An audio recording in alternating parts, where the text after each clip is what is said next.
Nope, that's not the name. Jesus. Burp, burp, burp, burp, burp, burp. So let's get, okay, no. No, don't say that. No. I have hair. God.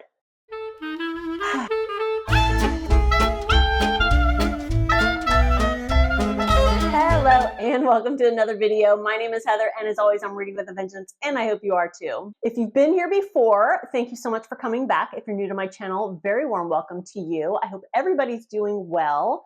How is everybody's reading going this year? How did the first month go? To be honest, I had an okay reading month for January. Wasn't great, wasn't terrible. It was just meh. But the good news about that is we can only go up, right? It can only get better. Let's keep our fingers crossed for that.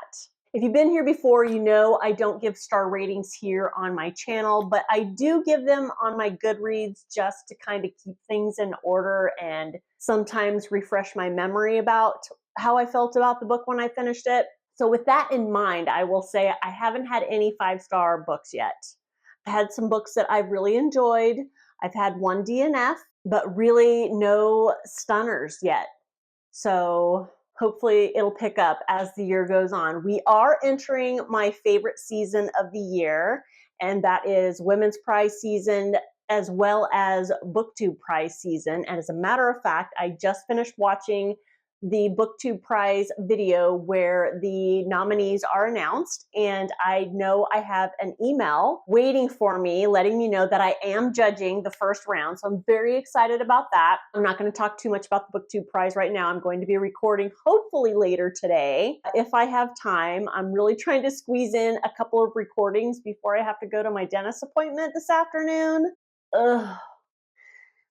That's too much information. If you have PTSD about dentists like I do, you certainly don't want to hear me talking about it. My point is I'm trying to record as many videos as I can before I have to go to that appointment. And one of them will be which books I will be reading for the first round of the Booktube Prize.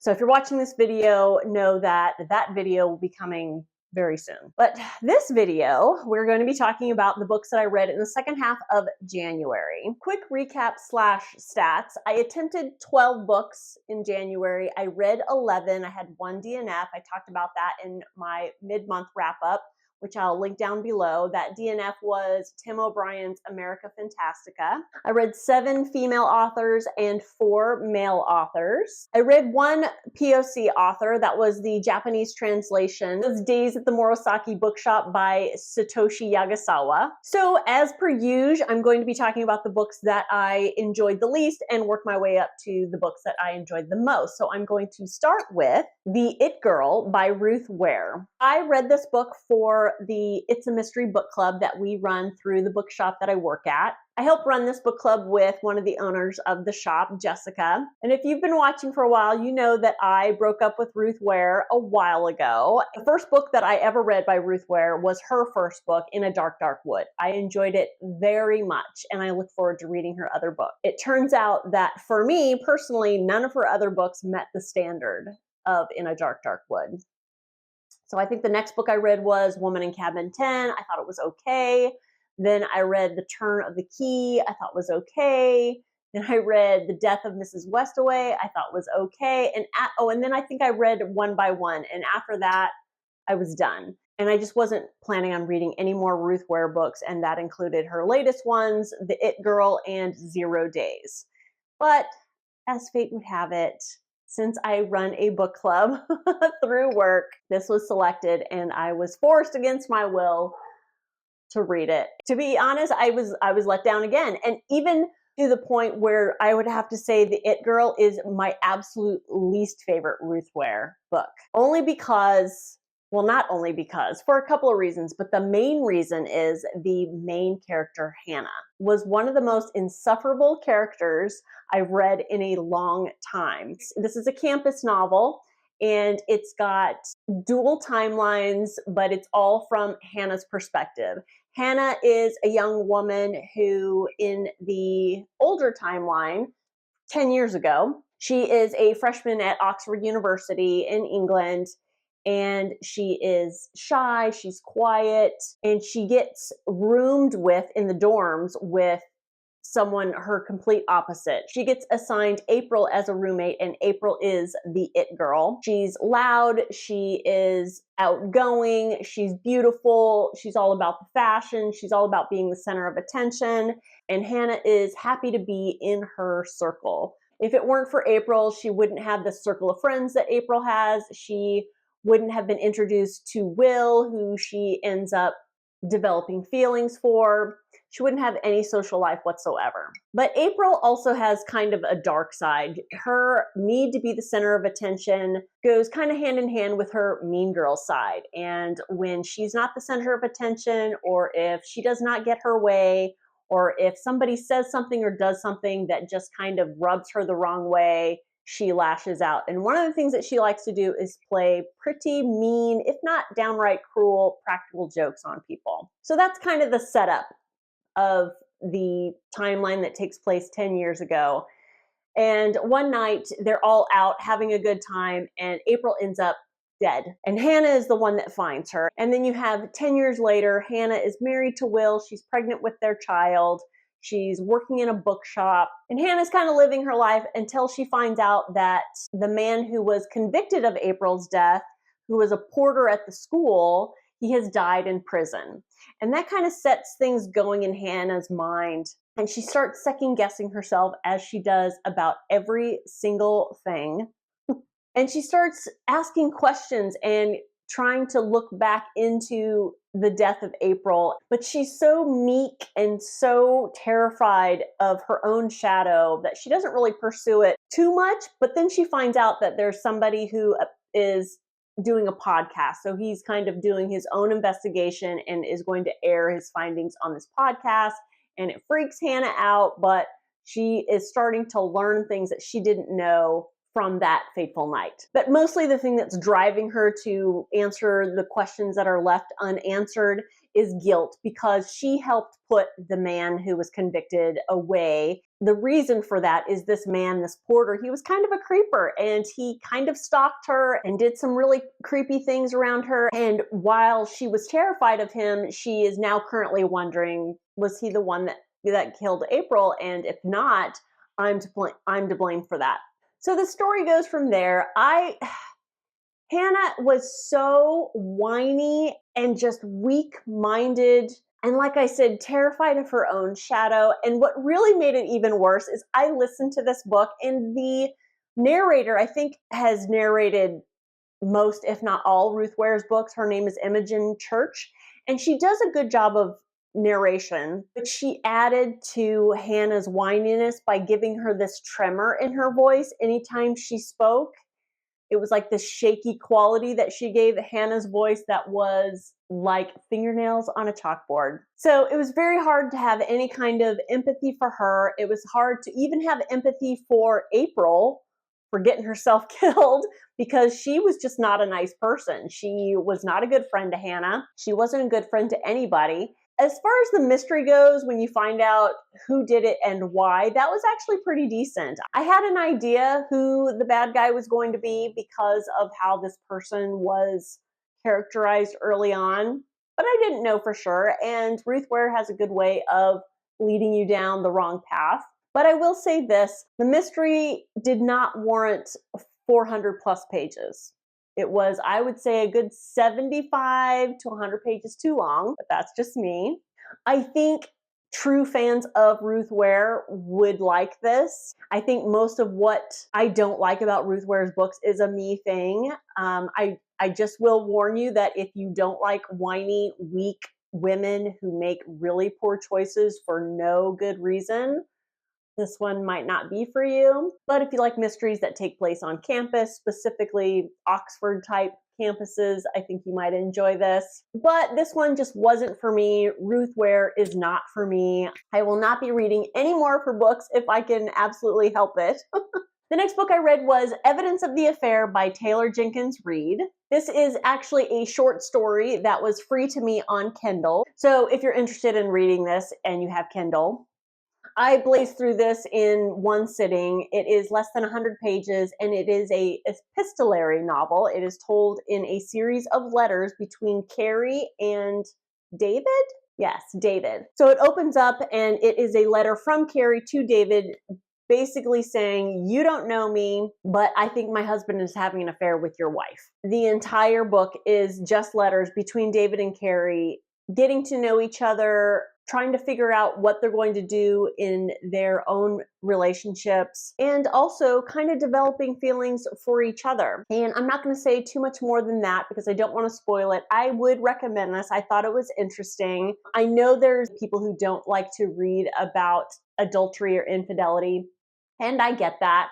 But really, this is about the complexities of love and relationships, and sometimes finding comfort in unexpected places, how sometimes heartbreak could lead to the life that you're supposed to be living. When you start reading this book and you realize what's happening and what's going on, you think it's going to go a certain direction, and it doesn't quite go in the direction you think. And for that reason alone, I would recommend this book. I just found it very realistic and comforting. And if you're a Taylor Jenkins Reid fan, you just know this is what she excels at. So I'm glad that I read it. I enjoyed it. It's another tick on the TJR backlist. I think I only have 3 left that I haven't read. Forever Interrupted, After I Do, and Carrie Soto. So yeah, if you are a TJR fan, I would definitely recommend this. The next book I read was The Push by Ashley Audrain. And I know I'm a little bit behind the times with this one, but I guess that's kind of the norm here at Reading with a Vengeance. This book, what do I say about this book? I have feelings about this book. Did I absolutely love it? I wouldn't say I absolutely loved it, but it had me kind of on the edge of my seat. I had a hard time putting this down. I wanted to know what happened at the end. I was also dreading getting to the end because as I was reading it, I was trying to think of scenarios of how it could end, and none of them were endings that could be realistic and satisfying at the same time. So I was a little worried. Let me back up in case you have not read this book yet. This follows a woman who is happily married, and they try for a long time and finally have a child. They have a daughter, Violet, and the mother, Blythe, doesn't quite connect with Violet, and she's concerned. But everybody around her kind of tells her, sometimes it takes a while, don't worry, it'll come. And then as Violet gets older, Violet doesn't quite connect with Mom either. On top of that, she says and does things that Blythe rightfully takes as, oh my God, this child hates me. Because I think one of those things is Violet says, I don't really like you very much. Oh my goodness. And Blythe tries to share this with her husband, and her husband, who adores Violet and Violet adores Daddy, basically gaslights Blythe and says, you took it the wrong way, or you misunderstood it, or whatever, and doesn't really believe Blythe. So at the same time that you're reading about Blythe and her very disturbing experiences that she's having with her firstborn, you're also going back in time and you're learning about Blythe's mom and Blythe's relationship with her, which is not the best of circumstances. And then you're also learning about Blythe's grandmother, her mom's mom, and their relationship and how that was less than pleasant as well. And so you're kind of learning about this generational trauma and how it affects Blythe as a woman and as a mom. So then when Violet, I believe, is 7 or 9, right around in that age range, Blythe has another baby, her son, and everything is great. The clouds part, the angels sing. She has the relationship that she wanted with Violet with her son, and everything is wonderful until it's not. One day, a terrible accident happens, and Blythe believes that Violet causes it. And I don't want to get into specifics. The story goes from there. More disturbing things happen, and it just goes from there. I don't want to tell too much. The story explores nature versus nurture. It talks about the absolute devastation that gaslighting can cause. And it really explores, I think, a very interesting topic, and that is how women are and have been over many generations pressured into becoming moms when sometimes they don't want to become moms or they have no interest in becoming moms. And when you have a woman who becomes a mom when they don't want to become a mom, that has everlasting effects on not only the child, but that child's child and that child's child's child. And I really liked how that was explored in this book. She did a really good job. I would really like to meet this Ashley Audrain woman because she is fucked up in the head, let me tell you, in the best way possible. This book is dark, but super smart. The writing was great.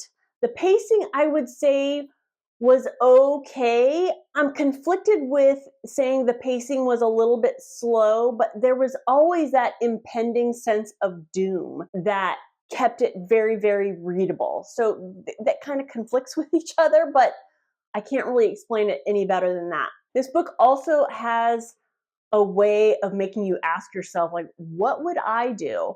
Because I feel, and it's really easy, of course, if you're not actually in it, to say to yourself, after the thing that happened to Sam was Blythe's son, after the thing that happened to Sam, I feel like I would have left.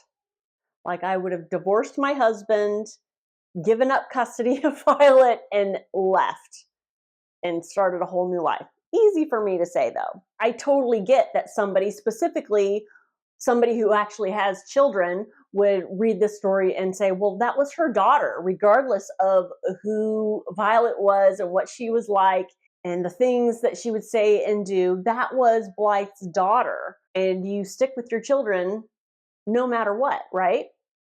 Ashley Audrain explores the sometimes negative effects of that, ride or die for your kids thing. This book really explores the complex nature of what it is to not just be a woman, but to be a mom, and the realities of motherhood that just aren't talked about, that we should be talking about, that mothers should be able to talk about. Because just as an example, a woman who has a child can never, ever, ever express to anybody how unhappy she is to be the mother of that child. It happens. I enjoyed this book. I think Ashley Audrain took some taboo subjects and just blew them out of the water. My hat's off to Ashley Audrain. If you run or are part of a book club, I think this is an excellent book to read for a book club. This would be a great book for discussion. Really, really enjoyed this one. I'm super excited to talk to you about this next book because the author wrote one of my favorites of 2023, and the author I'm talking about is Claire Pooley, and the book I'm talking about is How to Age Disgracefully. This book doesn't come out until June. Yep, June 11th. So I'm really sorry if I'm getting you excited only to have to wait 4 months for this book. But I was able to get my hands on an ARC at work, and I was super excited about it, and Claire Pooley did not let me down. In this one, you are following Lydia. She is a 54-year-old woman who takes a job at a senior center, and she meets some of the seniors that are just not at all what she expected them to be. She, of course, expected these elderly folks to be sweet and quiet and easily manageable and controllable. And these senior folks are not at all what she expected. We have Art, who is a failed stage actor who is also a kleptomaniac. We have Ruby, who is the yarn knitting equivalent of Banksy. We have Daphne, who is loud and fierce, and she is hiding from a deep, dark, secret past. So much like Iona Iverson's Rules for Commuting, we have this collection of characters that are all interesting in their own right, and none of them get along with each other. But it turns out that the powers that be want to shut down this community center and sell the property to some developers. And the seniors have something to say about that. And Lydia is distraught because she doesn't want to lose her job. So they all kind of come together and figure out ways to try to raise money to save the senior center. Did I love this much as Iona Iverson? No, but it was fun. It was laugh out loud. I really enjoyed the characters. I connected with them. I love the way Claire Pooley takes older folks and make them strong and independent, and it really makes any reader who is of a certain age feel seen and relevant. I think Claire Pooley is just going to be one of those auto-buy authors for me. I just love the way she writes characters. Humor plus heartwarming just makes for an enjoyable read for me. You have a couple of other things going on because the senior center is right next door to a daycare center. So you also have a character named Ziggy, who is a 17-year-old boy who is a single dad. So he gets involved kind of for the fight to save the senior center because it's all in one building. And you have Ziggy, who's the 17-year-old. He befriends Daphne, an 80-year-old woman, and you would think they have absolutely nothing in common, but they come together because he can help her do something, and in turn, she helps him with something. And it makes complete sense on what they're helping each other with. And from that, though, they develop this friendship and this true connection. And I just absolutely loved it. This book is full of shenanigans where people have certain gifts or skills that you wouldn't think could help somebody else. But the author has this fantastic way of connecting certain characteristics or skills or arts that certain characters have with other characters that have completely opposite skills and characteristics and art forms. These books are they're just fun and feel good books. So if you want one of those books, I highly recommend this. Even if you're not of a certain age, I think you would appreciate this book. I will say the ending was somewhat abrupt, a little bit more abrupt than I would have liked, but it was still satisfying nonetheless. So if you're excited for this book to come out, I again apologize that you're going to have to wait 4 months. So, submit those hold requests at your libraries or your independent bookstores. So finally, the last book that I read for the month of January also happens to be my favorite of the month, but I might be slightly biased because it is by one of my favorite authors, and that is Stephen King. I finally read Holly. Now, if you were to look this up on Goodreads, it says that it is the third in the Holly Gibney series, but I wouldn't call this a series because they are all standalones in which Holly Gibney is featured. If you have any interest in Stephen King, but you don't really like horror, I would still recommend this book because I would classify this as a thriller. And I would say, I guess there's a slight horror aspect to it because the killers that you're dealing with in this book, they're serial killers. I think with any serial killer, there's a horror aspect involved. Let me first talk a little bit about Holly Gibney. So Holly Gibney first was introduced in another series that Stephen King did. It was the I always want to say Mercedes Man, but I think it's Mr. Mercedes series. And I actually think the name of that series is a Finders Keepers series. Excellent series. Again, a little bit lighter on the horror and more of the thriller aspect. There's a slight supernatural aspect too. Mostly you're following Bill Hodges, who is a retired cop who becomes a private investigator, and his private investigator's firm is called Finders Keepers. In the first one of that series, he is introduced to Holly Gibney as, I believe, a niece of one of the victims. And Bill Hodges and Holly Gibney become friends, and they ultimately become co-workers as investigators for Finders Keepers. And Holly Gibney has shown up in multiple stories of Stephen King's because she is just such an interesting character to read about. She is I want to say when you first meet her, she's in her late 40s, but she comes off as much younger because she has led a very sheltered life. She has always been meek and always controlled by her very overbearing mother. She's very, very smart, very kind. She has some quirks. She's just a very interesting character. And then Stephen King wrote a book called The Outsiders, which ended up being the first in the Holly Gibney series, where she features in it, but she's not a main character. She just kind of helps solve the mystery that's going on in The Outsiders.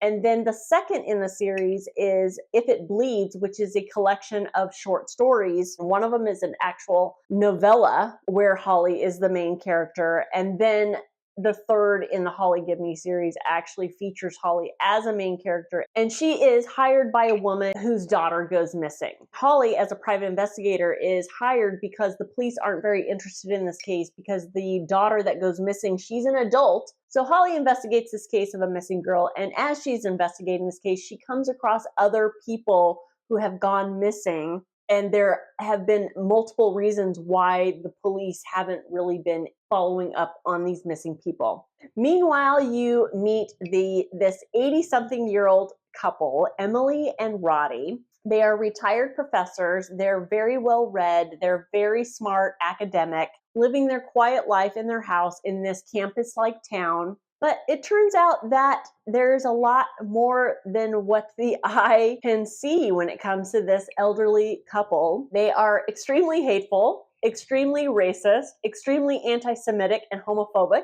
and they decide to do something about it. And that's all I'll say about them. I found it very interesting to read this book after How to Age Disgracefully, because in Holly, what's addressed here is that we have this elderly couple who takes advantage of the fact that they are invisible to most people, that people will look at them and never think they will ever harm anybody or be up to no good. Not only did they use ageism to their advantage, but they used it for pure evil. This was a great story. I enjoyed the heck out of this. I love the way Stephen King tells a story. He's just a great storyteller. I immediately connect with his characters. I immediately find myself immersed in the story. He has a way of addressing relevant topics, but he doesn't smack you in the face with his politics. He just basically kind of puts it in his story and says, I am aware of these things going on in the world, and here's a little bit of what I think about them, but more importantly, here's a really, really good story that I'm going to tell you. Along with all the isms that I described the elderly couple with, COVID is addressed in this story. I think most of this story takes place in 2021, and it talks a little bit about vaccinations, and the argument, of course, for and against is addressed a little bit. But ultimately, this is a really good thriller, good versus evil, Holly chasing down the bad guy with the help of her friend Jerome and Barbara, who were also characters that were introduced in the Finders Keepers series. So I was happy to see them back. I love Holly. I love her. I love how she handles a case. I love how she fleshes out clues. I love the story, but I love Stephen King. I love the way he writes. I love his storytelling skills, the way he tells the story. If you're interested at all in any Stephen King, but you don't like horror, send me a message and ask for some recommendations. He has plenty of books that are stellar books that don't have horror in them, and they'd be definitely worth your time. Anyway, I loved Holly. It was my favorite book of January. Is it something I'm going to give 5 stars on Goodreads? Probably not, but I loved it. Let's hope February brings some 5 stars. Okay, that is it. Those are the books that I read in January. Have you read any of these books? What did you think about them? What stellar books have you read in January? Did you have any 5 stars? Any of them that you think are going to be favorites of the year? I would love to know. Or you can just say hi down in the doodly-doo. If you're still watching at this point, please consider giving that like button a boop, and a subscribe would be wonderful. Thank you so much for watching, and I will see you all next time. Bye-bye.